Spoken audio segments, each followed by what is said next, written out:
நீ John Perkin எழுதின அமெரிக்க பொருளாதார அடியாளின் வாக்குமூலத்தை படி. பல தடவை சொல்லிட்டேன், படிச்சா நான் அங்க இருப்பேன், நீங்க பேசுவேன். அவன் என்ன சொல்றான்? உங்கள் நாட்டின் தலைவர்களுக்கு நாங்கள் கடன் கொடுப்போம், கையெழுத்து வாங்குவோம், தொழில், பொருளாதாரம், பாதுகாப்பு இவற்றில் எங்களுக்கு வேலை செய்கிற ஆட்களாக அவர்களை மாற்றுவோம். அவ்வப்போது உங்கள் நாட்டிலே வானூர்தி அமைத்தல், துறைமுகம் கட்டுதல், சாலை போடுதல், ஏர்போர்ட், இது மாதிரி வேலைகளை செய்து கொண்டு தங்கள் இருப்பை தக்க வைத்துக் கொள்வார்கள்.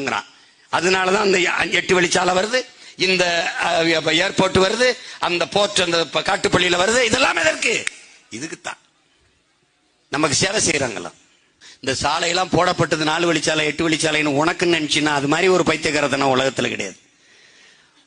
உள்நாட்டு வெளிநாட்டு பெரும் முதலாளிகள் உற்பத்தி செய்கிற பொருளை விரைந்து எடுத்துக்கொண்டு செல்வதற்காக போடப்பட்டதின் உடன் பிறந்தவனே. சாகர் மாலான்னு ஒரு திட்டம், அதன் கிளை திட்டம்